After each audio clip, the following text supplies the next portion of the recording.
আসসালামু আলাইকুম। Channel I সংবাদে আপনাদের আমন্ত্রণ জানাচ্ছি আমি আল আভি জাহান। বিস্তারিত সংবাদের শুরুতেই জানিয়ে দিচ্ছি ফ্রেশ প্রিমিয়াম টি সংবাদ শিরোনামগুলো। ফরিদপুরের কানাইপুরে বাস পিকআপ ভ্যান সংঘর্ষে একই পরিবারের ৪ জন সহ নিহত ১৩। ময়মনসিংহে ২ বাসের সংঘর্ষে ২ জনের প্রাণহানি।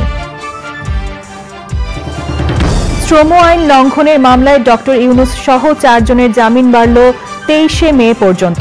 স্থায়ী জামিন না দেওয়া বৈষম্যমূলক মন্তব্য। অর্থনৈতিক উন্নতি হলেও রাজনৈতিক স্বাধীনতা ও সুশাসনে বাংলাদেশ পিছিয়ে বলে যুক্তরাষ্ট্রের পর্যবেক্ষণ। আটলান্টিক কাউন্সিলের প্রতিবেদন প্রকাশ। এপ্রিল মাস জুড়েই সারা দেশে থাকবে তাপপ্রবাহ। স্বাস্থ্য ঝুঁকি এড়াতে তরল খাবার গ্রহণের পাশাপাশি সতর্ক থাকতে চিকিৎসকদের পরামর্শ। এবং ইরানের ওপর পাল্টা হামলার প্রস্তুতি চূড়ান্ত করেছে ইসরায়েল। আঞ্চলিক সংঘাত ব্যাপক আকার ধারণ করার আশঙ্কা।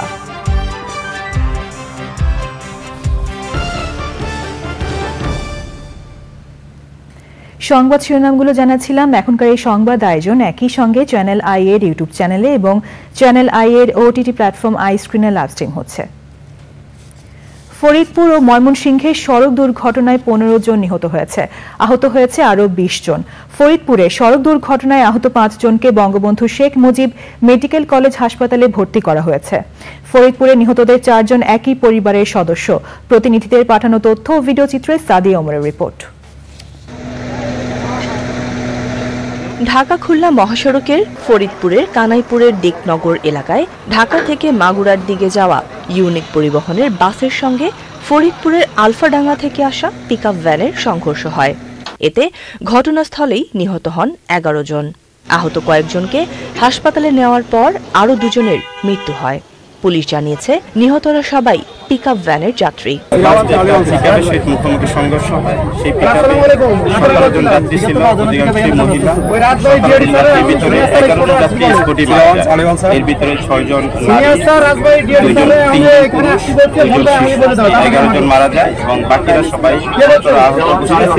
দুর্ঘটনার কারণ খতিয়ে দেখতে জেলা প্রশাসন ৫ সদস্যের তদন্ত কমিটি করেছে।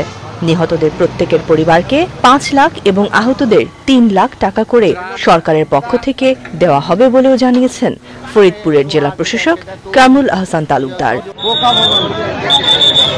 ময়মনসিংহের তারাকান্দায় ২ বাসের মুখোমুখি সংঘর্ষে ২ জন নিহত ও বেশ কয়েকজন আহত হয়েছেন।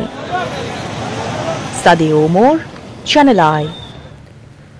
শ্রম আইন লঙ্ঘনের মামলায় গ্রামীণ টেলিকমের চেয়ারম্যান ও শান্তিতে নোবেলজয়ী অর্থনীতিবিদ ডক্টর মোহাম্মদ ইউনুসের জামিনের মেয়াদ ২৩শে মে পর্যন্ত বাড়িয়েছেন শ্রম আপিল ট্রাইব্যুনাল। স্থায়ী জামিন না দিয়ে ১ মাসের জামিন দেওয়াকে বৈষম্যমূলক ও আইনের বরখেলাপ বলছেন ডক্টর ইউনুসের আইনজীবী। কলকারখানা ও প্রতিষ্ঠান পরিদর্শন অধিদপ্তরের আইনজীবী বলছেন বিচারে আইনের কোনো লঙ্ঘন হচ্ছে না। শহীদুল্লাহ রাজুর রিপোর্ট। শ্রম আইনের ৬ মাসের সাজা পাওয়া শান্তিতে নোবেল বিজয়ী ও গ্রামীণ টেলিকমের প্রতিষ্ঠাতা চেয়ারম্যান ডক্টর ইউনুস সহ প্রতিষ্ঠান সংশ্লিষ্ট ৪ জন মঙ্গলবার সকালে শ্রম আপিল ট্রাইব্যুনালে জামিনের মেয়াদ বাড়ানোর আবেদন করেন। দুপক্ষের আইনজীবীর শুনানি শেষে ২৩শে মে পর্যন্ত জামিন বাড়ানোর আদেশ দেন আদালত। একই দিন মামলার আপিলের শুনানির জন্য দিন ধার্য করেন ট্রাইব্যুনাল। আসামিপক্ষের আইনজীবী বলেছেন উদ্দেশ্যমূলকভাবে হয়রানি করার জন্য দীর্ঘমেয়াদে জামিন দেওয়া হচ্ছে না। এটা অত্যন্ত ক্ষুব্ধ, ন্যায়বিচার থেকে বঞ্চিত হয়েছি, আইনের বরখেলাপ করা হয়েছে। এই বরখেলাপ সম্পূর্ণভাবে ডক্টর ইউনুসকে টার্গেট করে এবং তার সাথে যারা তাদেরকে টার্গেট করে সরকারের নির্দেশেই করা হয়েছে বলে আমরা মনে করি। কলকারখানা ও প্রতিষ্ঠান পরিদর্শন অধিদপ্তরের আইনজীবী বলছেন আইনের মধ্যে থেকেই বিচারকার্য চলমান রয়েছে। উনি সাজাপ্রাপ্ত আসামি, সাজাপ্রাপ্ত আসামিকে বিরুদ্ধে যখন আমরা যাবজ্জীবন সাজা হয়, হাইকোর্টে যখন আপিল করি, হাইকোর্ট যদি বেইল দেয়, লিমিটেড বেইল, 3 মাস 6 মাস করে বেল দেয়। এই আপিল আদালত তার পাওয়ারটা এক্সারসাইজ করেছে। এখন উনি নোবেল জয়ী কিনা সেটা আমার দেখার বিবেচ্য বিষয় না, উনি সম্মানিত ব্যক্তি এটা আমার দেখার বিষয় না। আমার দেখার বিষয় হলো উনি আইন ভঙ্গ করেছেন, আইন ভঙ্গের দায়ে ওনার সাজা হয়েছে, উনি সাজাপ্রাপ্ত আপিলকারী। সবার জীবন আতঙ্কমুক্ত হোক প্রত্যাশা জানিয়ে ডক্টর ইউনূস বলেন, নিয়মিত আদালতে আসা নিয়ে তার কোনো আপত্তি নেই। আমরা কেউ যেন নিরাপত্তাহীনতায় না থাকি, শঙ্কা মধ্যে না থাকি, শঙ্কামুক্তভাবে জীবনযাপন করি, আইনের শাসনের মধ্যে জীবনযাপন করি।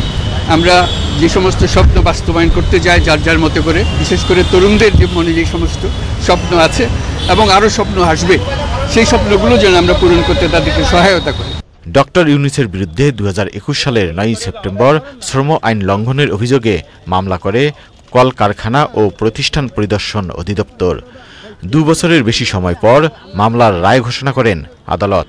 গত 1 জানুয়ারি ডক্টর ইউনূস প্রতিষ্ঠানটির ব্যবস্থাপনা পরিচালক আশরাফুল হাসান এবং 2 পরিচালক নূরজাহান বেগম ও মোহাম্মদ শাহজাহানকে 6 মাস করে কারাদণ্ড ও অর্থদণ্ডাদেশ দেন ঢাকার তৃতীয় শ্রম আদালত।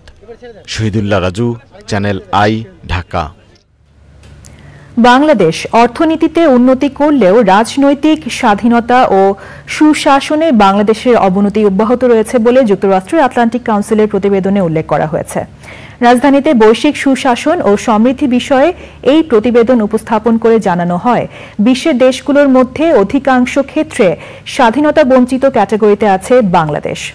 বিশ্বজুড়ে একযোগে এই প্রতিবেদন প্রকাশের অনুষ্ঠানে ঢাকায় যুক্তরাষ্ট্রের রাষ্ট্রদূত পিটার হাস বলেন, রাজনীতি, অর্থনীতি ও সুশাসন এই 3 ক্ষেত্র নিয়ে প্রতিবেদনটি করা হয়েছে। উন্নয়ন পরবর্তী ধাপে পৌঁছাতে রাজনৈতিক সমঝোতার তাগিদ দেন অনুষ্ঠানের আলোচকরা। পান্থুর রহমান জানাচ্ছেন বিস্তারিত। যুক্তরাষ্ট্রের আটলান্টিক কাউন্সিল সারা বিশ্বে একযোগে বৈশ্বিক সুশাসন ও সমৃদ্ধি প্রতিবেদন প্রকাশ করেছে। রাজনীতি, অর্থনীতি আর সুশাসন বিবেচনায় রেখে করা এই প্রতিবেদন অনুযায়ী বাংলাদেশ গত 2 যুগে ধারাবাহিকভাবে 25 ধাপ পিছিয়ে 164 দেশের মধ্যে বাংলাদেশের অবস্থান 141-এ।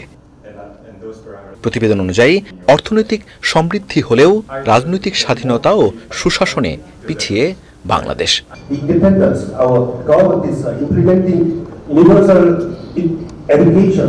প্রতিবেদন প্রকাশের অনুষ্ঠানে সূচনা বক্তৃতায় যুক্তরাষ্ট্রের রাষ্ট্রদূত সার্বিক উন্নয়নে বাংলাদেশের পাশে থাকার আশ্বাস দেন। Not a single country the Atlantic Council has looked at ranked mostly unfree and at the same time prosperous. This suggests that to become prosperous, Bangladesh must take bold steps to expand economic, political, and legal freedoms for its people. The United States remains firmly committed to supporting both freedom and prosperity in Bangladesh. We will continue to explore ways to assist Bangladesh in achieving its Vision 2041 goals. But we strongly believe that by unlocking its full potential through increased freedoms, Bangladesh can become the next Asian tiger. আলোচনায় অর্থনীতিবিদ দেবপ্রিয় ভট্টাচার্য সর্বশেষ জাতীয় নির্বাচনের উদাহরণ টেনে বলেন, আওয়ামী লীগের বিদ্রোহী প্রার্থীদের ব্যাপক অংশগ্রহণই বলে দেয় প্রতিযোগিতামূলক নির্বাচন কতটা জরুরি। বাংলাদেশের এই মুহূর্তের যে পিছিয়ে থাকার যে রাজনৈতিক প্রবণতা বা রাজনৈতিক উন্নয়ন, সেটা আগামী দিনের বাংলাদেশের বর্ধনশীল এবং অন্তর্ভুক্তিমূলক উন্নয়নের প্রতিবন্ধক হিসেবে দেখা দিচ্ছে। আমার নতুন বিকাশমান মধ্যবিত্ত এবং বাংলাদেশের যে উচ্চবর্গের মানুষ, সেটা ব্যবসায়িক গোষ্ঠী হোক, সেটা আমার নাগরিক সমাজের থেকে হোক, সেটা আমার রাজনৈতিক গোষ্ঠী থেকে হোক, তাদের আবার একটি নতুন সমঝোতায় আসতে হবে বাংলাদেশের পরবর্তী উন্নয়নের ধাপে নিয়ে যাওয়ার জন্য। গত 3 দশকে বাংলাদেশের রাজনৈতিক অধিকার আশঙ্কাজনকভাবে কমেছে বলে যুক্তরাষ্ট্রের প্রতিবেদনে উল্লেখ করা হয়। পান্থুর রহমান, চ্যানেল আই, ঢাকা। তীব্র গরমে অতিষ্ঠ জনজীবন, বেশি বিপাকে পড়েছে নিম্ন আয়ের খেটে খাওয়া মানুষেরা। আবহাওয়া অধিদপ্তর জানিয়েছে এপ্রিল জুড়ে এই তাপপ্রবাহ থাকবে। 20 এপ্রিলের পর থেকে রাজশাহী ও পাবনা সহ 4 জেলায় এই তাপপ্রবাহ তীব্র আকার ধারণ করবে। গরমের কারণে হাসপাতালগুলোতে রোগীর সংখ্যা বাড়ছে। নাজিব বেগের রিপোর্ট। চৈত্রের শেষ থেকেই তীব্র গরমের কবলে দেশ। চলতে থাকা এমন তাপপ্রবাহে রীতিমতো চরম দুর্ভোগে পড়েছে মানুষ। খেটে খাওয়া মানুষের ভোগান্তি সবচেয়ে বেশি। অসহ্য তাপের মধ্যেও বাইরে কাজ করতে হচ্ছে তাদের। গরমের জন্য গাড়ি তো চলা যায় না, খুব অবস্থা খারাপ। আর দ্বিতীয় কথা কি, রোডঘাট ফাঁকা, মেন গণাকে কামাই সব বন্ধ। মানে অনেক কঠিন আছে, মানে এই গরমের মধ্যে চালাই তো, মানে অনেক রোদের তাপমাত্রা বেশি, এর লেগে চালানোর মধ্যে কষ্ট হয়। গরমের লাগে করতে না, একটু বড় বড় শরবত খেতেছি, একটু বড় বড় শরবত খেতেছি, 25 টাকা শরবত দিয়ে আলাইছি। অতিরিক্ত গরম সাথে আর্দ্রতা ভয়াবহ পরিস্থিতি সৃষ্টি করে। এতে শুধু অস্বস্তি নয়, স্বাস্থ্য ঝুঁকিও তৈরি হয়। গত কালকেও ধরেন আমাদের প্রায় 1304 জন রোগী আউটডোরে আমরা দেখেছি। এই সংখ্যাটা কিন্তু কিছুদিন আগেও কম ছিল, 1000 থেকে 1100 এর মধ্যেই থাকতো, কিন্তু হঠাৎ করে এই গরমের কারণে রোগীর চাপটা একটু বেশি বেড়ে গেছে। খোলা বাজারের খাবারগুলা, এই খাবারগুলোতেই বেশি ক্ষতি করে। কারণ জানেন আপনি, খোলা বাজারে যখন খাবার থাকে সেখানে ডাস্ট পড়বে, ডাস্টের ভিতরে ব্যাকটেরিয়া ভাইরাস থাকে, সেটা খাইলে মানুষের ডায়রিয়া হতে পারে। আর যেই পানিটা বাইরে বিক্রি করে সেই পানিটাও কতটুকু সেফ আমরা জানি না। আবহাওয়া অধিদপ্তর বলছে 20 এপ্রিলের পর রাজশাহী, পাবনা, যশোর ও চুয়াডাঙ্গায় এই তাপপ্রবাহ আরও তীব্র হবে। 20 তারিখের পর্যায়ে তাপমাত্রা আবার ওভারঅল কান্ট্রিতেও বাড়া শুরু হবে এবং দেখা যাচ্ছে যে আপনার পুরা এপ্রিল মাসেই তাপমাত্রা তুলনামূলকভাবে বেশি থাকবে এবং এই যে চলমান হিটওয়েভ এটা দীর্ঘায়িত হতে পারে। আগামী 10 দিনে কালবৈশাখী ঝড়ের সম্ভাবনা নেই বলে জানিয়েছে আবহাওয়া অফিস। তাপপ্রবাহ চলার সময় তরল খাবার গ্রহণের পাশাপাশি সতর্ক থাকার পরামর্শ দিয়েছেন চিকিৎসকরা। নাজিব বেগ, চ্যানেল আই, ঢাকা। ঈদ উদযাপন শেষে বাসে ফিরতি যাত্রায় স্বস্তি নিয়ে ঢাকায় ফিরছেন মানুষ। বেশিরভাগ ট্রেন শিডিউল অনুযায়ী ঢাকায় এসে পৌঁছানোয় যাত্রীরা খুশি। পদ্মা সেতু দিয়ে 3 ঘন্টায় বরিশাল থেকে ঢাকায় পৌঁছে যাচ্ছে বাসগুলো। মাসরুর শাকিলের রিপোর্ট। একদিন আগে ছুটি শেষ হলেও যারা ছুটি বাড়িয়ে নিতে পেরেছিলেন তারা ফিরছেন। রাজধানীর প্রবেশপথগুলোর যোগাযোগ ব্যবস্থার উন্নতির কারণে বাসগুলো সময় মতো ঢাকা পৌঁছাচ্ছে। আমি নোয়াখালী থেকে আসছি, রাস্তায় জ্যাম পাই না। নাঙ্গলকোনা একটা জ্যাম ছিল অনেক, আধা ঘন্টার মতন হবে। জি, আমরা এসেছি বরিশাল থেকে। রাস্তা মোটামুটি খালি, মানে যতটুকু জ্যাম থাকার কথা নরমাল আছে একটু কম। 3 ঘন্টার মধ্যে চলে আসতে পারছে, জ্যাম তেমন ছিল না। বরিশাল থেকে আসছে। ট্রেনে যারা ঢাকা ফিরছেন তারাও স্বস্তিতে ফিরছেন।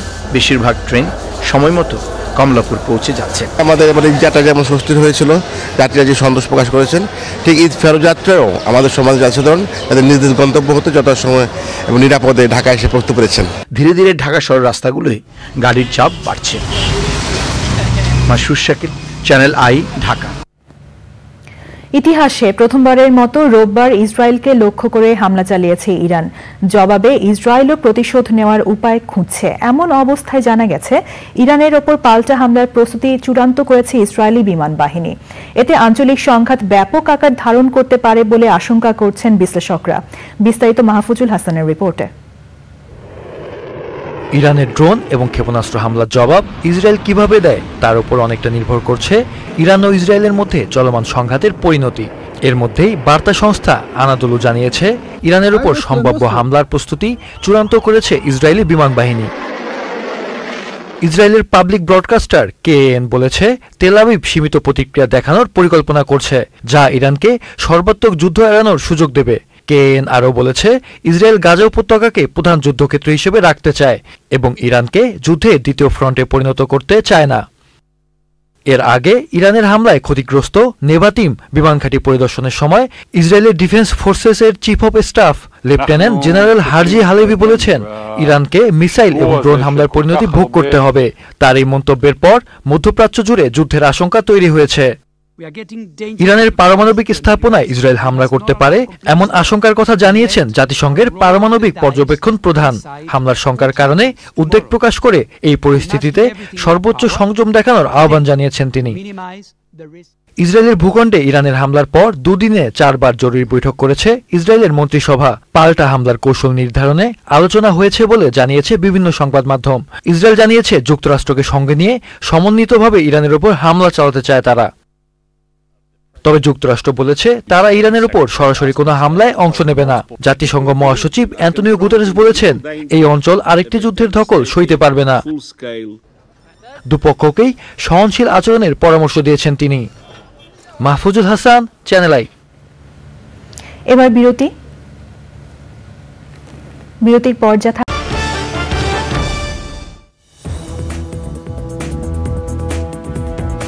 ফিরে এলাম বিরতির পর। এবার নিটোল টাটা কৃষি সংবাদ।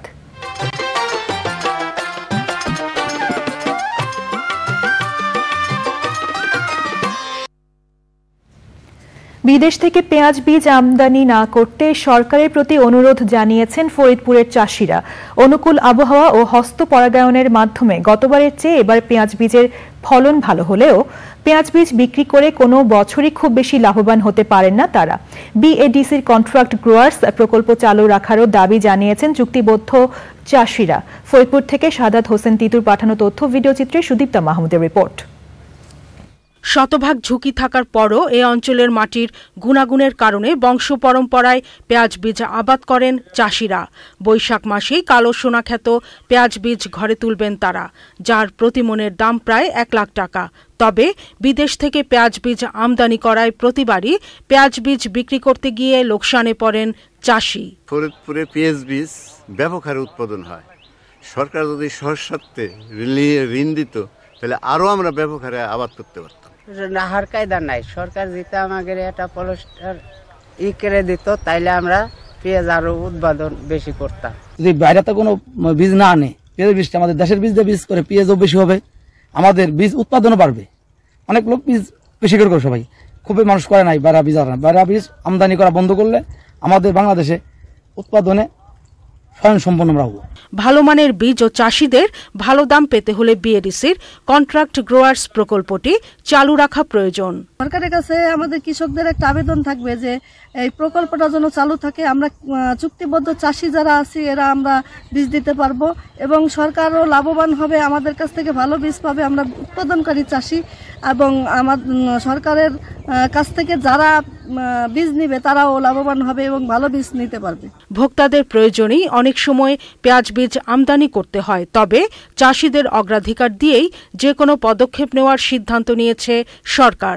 বাজারে অ্যাভেলেবেল থাকে এবং দামে পান, মূল্যে স্বল্প মূল্যে বা ন্যায্য দামে পান, সেই জন্য আসলে সময় সময় সরকারকে পেঁয়াজ আমদানি করতে হয়। তবে অবশ্যই এটা সরকারের সক্রিয় বিবেচনাধীন আছে যে আমাদের কৃষকের প্রায়োরিটি আগে, তাদের যে পথটা, তারা যে জিনিসটা উৎপাদন করছে সেটার মার্কেটটাকে আগে এনশিওর করেই আসলে আমরা আমদানিতে যাব, সেটাই সরকারের লক্ষ্যমাত্রা। গত বছর 1714 হেক্টর জমিতে পেঁয়াজ বীজ আবাদে 891 মেট্রিক টন ফলন পাওয়া গেছে। এ বছর 1867 হেক্টর জমিতে পেঁয়াজ বীজ আবাদ করা হয়েছে। Sudipta Mahmud, channel I. এবার প্রকৃতি সংবাদ।